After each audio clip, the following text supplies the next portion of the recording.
Agora vamos partir para o capítulo 3. E o título é O Discipulado que a Igreja Precisa. O primeiro tópico traz o seguinte título: Reconhecendo o Senhorio de Cristo.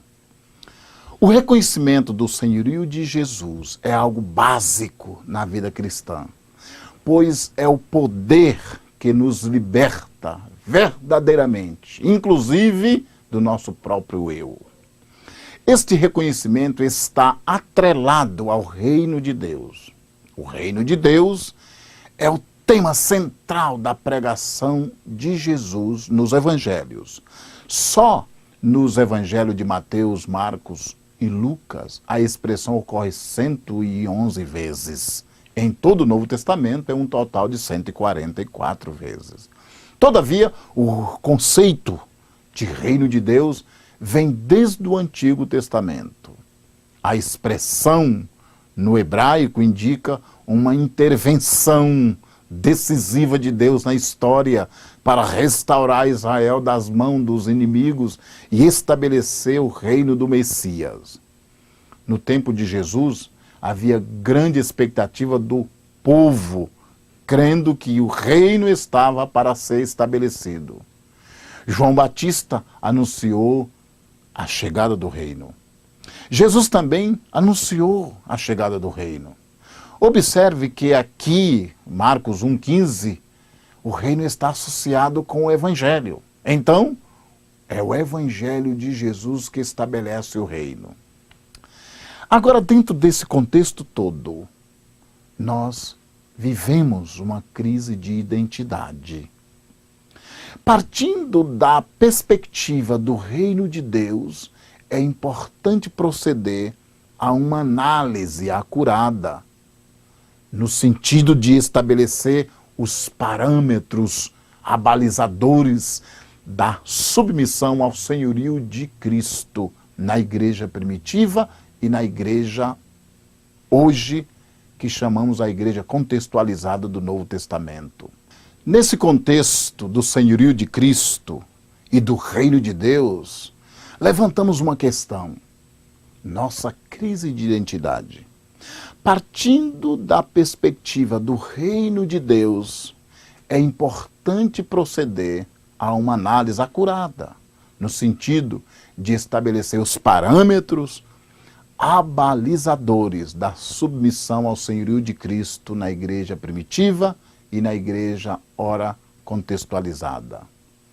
No Novo Testamento, o vocábulo cristão ou crente está registrado apenas 3 vezes, ao passo que a palavra discípulos aparece 260 vezes. Já o termo Salvador, que diz respeito à crença, traduzindo isso, bênçãos e significados afins, essa palavra está registrada 24 vezes no Novo Testamento. E a palavra paralela a isto, que é a palavra Senhor, que se refere à renúncia, obediência, discipulado, entre outros termos, aparece mais de 700 vezes. Vale a pena questionar. A igreja em nossos dias enfatiza o Salvador e crente ou enfatiza o Senhor e discípulos? Inferimos, pois, que a igreja está vivendo hoje, mais do que nunca, uma crise de identidade. A raiz desse problema está atrelado ao conteúdo das mensagens transmitidas nas igrejas. Isto é, se enfatizarmos apenas o Salvador, vamos gerar apenas crentes, consumidores de bênçãos. Mas se dermos maior ênfase ao senhorio de Cristo, geraremos discípulos comprometidos pessoalmente com a verdade e com a igreja. Nesse contexto, queremos concluir dizendo o seguinte: o Evangelho segundo Jesus Cristo é inegociável. Inegociável porque é o verdadeiro Evangelho que levanta, apresenta o princípio do senhorio de Cristo. E o senhorio de Cristo promove discípulos verdadeiros. Agora vamos tratar sobre o segundo tópico. E traz o título: Relacionamento como assunto central. O meu amigo e discipulador, David Cornfield, gosta muito da expressão sozinho, não. As repetidas vezes que eu ouvi ao David explicar e repetir esse termo, ou essa expressão, me ajudou a dar significado e valorizar os relacionamentos como assunto central do meu ministério. Pois toda liderança, por natureza, é solitária. Quais as consequências práticas quando perdemos a dimensão do relacionamento como assunto central? Primeiro, pregamos o Evangelho a partir das nossas divisões. Segundo, comunicamos ao mundo que Cristo está dividido. Terceiro, que Jesus não conta com a fidelidade do seu povo. E quarto, deixamos de revelar a verdadeira natureza do propósito de Jesus. Nossos esforços, trabalhos e atos devem expressar relacionamentos poderosos e fortes. O coração do discipulado são os relacionamentos. Esse é o ponto sobressalente aqui.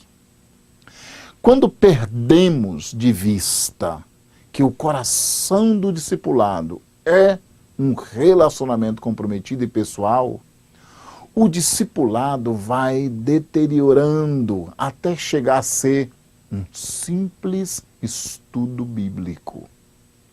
Os módulos não são o coração do discipulado. Se você está numa caminhada com um grupo de discipulado e sente que as pessoas do grupo precisam mais de uma atenção especial do que apenas o assunto, dê esta atenção especial. O discipulado é o assunto central na vida do cristão e o relacionamento é o assunto central do discipulado. O tópico de número 3 traz o seguinte título: o papel do discipulador. O discipulado abrange muitas facetas da vida cristã, como renúncia pessoal, reconhecimento da autoridade de Jesus, obediência explícita, permanente na palavra, servir com amor, cumprir a missão de Jesus e assim por diante. Nesse processo, o papel do discipulador é chave para o sucesso do discípulo. No Antigo Testamento, uma das melhores figuras de um discipulador foi Jetro, o sogro de Moisés, segundo o texto de Êxodo 18, de 1 a 14. Jetro discipulou Moisés de forma brilhante e despretensiosa. E, sem dúvida, sem segundas intenções. Veja os passos utilizados por Jetro no cuidado do genro, seu discípulo. Primeiro, observando-o. Ele, Jetro, procurou primeiro analisar a situação de todos os ângulos possíveis, de quem está vendo a coisa de fora, antes de emitir qualquer opinião a respeito. Esta é a postura do discipulador: observar e depois propor. Em segundo lugar, confrontando Jetro, fez duas perguntas poderosas para Moisés. A pergunta número 1, o que é isto que você está fazendo? E a segunda pergunta, por que só você se assenta para julgar e todo esse povo o espera em pé desde amanhã até o cair da tarde? A perspectiva de Jetro era levar Moisés a refletir e chegar às suas próprias conclusões. Mas essas perguntas, elas são confrontadoras. E Jetro, como discipulador, confrontou Moisés. Em terceiro lugar, estamos vendo agora Jetro sugerindo-lhe mudanças. Moisés está, na verdade, quebrado.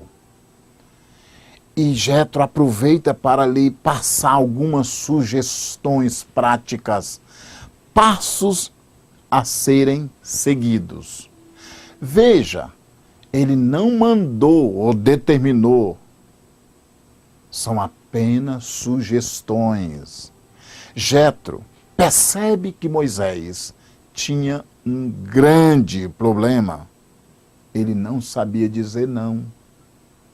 Por isso, se tornou escravo de um sistema que ele mesmo criou. Isso está no versículo 15, 16, 17 até o versículo 18. Surge uma pergunta básica aqui para nós, após refletir sobre Jetro discipulando Moisés. O que é um discipulador? E vamos resumir isso da seguinte forma. Um discipulador é um guia, um orientador espiritual, comprometido pessoalmente com o desenvolvimento integral dos discípulos. Agora surge uma outra pergunta. O que significa ser um orientador espiritual? Qual das seguintes palavras seria mais adequada para definir um orientador espiritual? Seria um ditador? Seria um conselheiro? Seria um líder autoritário? Seria um amigo?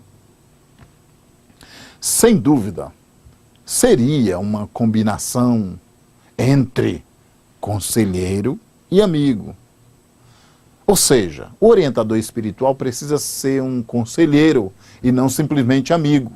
Às vezes, como discipulador, temos muitos amigos, mas não temos ninguém com sabedoria, maturidade e autoridade para nos ajudar nas decisões difíceis. Precisamos de alguém que se comprometa a orar e procurar a direção de Deus conosco. Ao mesmo tempo, o discipulador precisa ser um amigo e não simplesmente um conselheiro. Jesus chamou seus discípulos de amigos. Indicou que eles eram íntimos, conforme o texto sagrado de João 15, 14 e 15. É difícil ser um bom discipulador sem ter um grau significante de intimidade.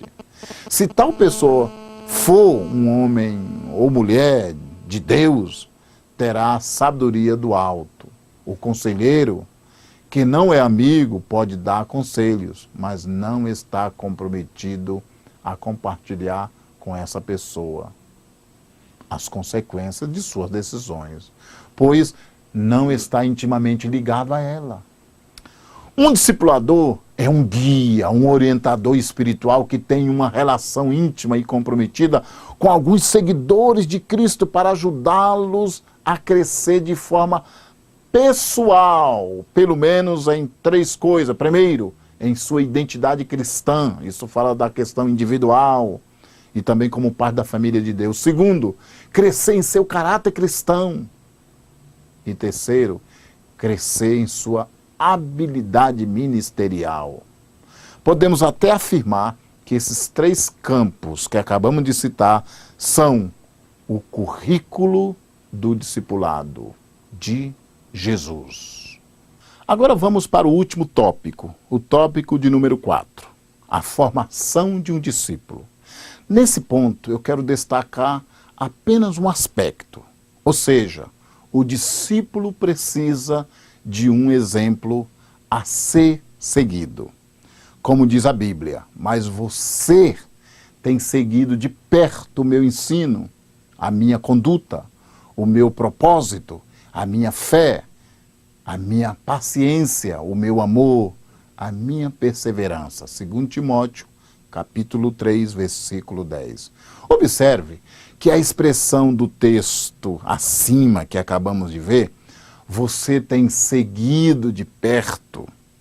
Este versículo, junto com o versículo 11, contém o currículo básico do discipulado de Paulo com Timóteo. Note que Paulo faz uma retrospectiva, recorrendo ao seu passado de caminhada, onde Timóteo o estudava de perto. Observe também seu ensino poderoso. Ele observou também o seu ensino na prática. Nesse ponto, o que destaca é a questão da imitação. Um desafio para todos nós hoje.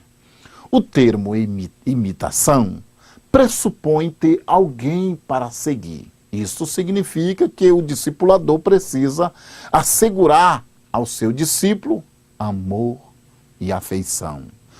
Como fazer isto na prática diária do discipulado? Deixe-me dar algumas dicas para você. Primeiro, leve o seu discípulo com você para algumas atividades, como parte do aprendizado.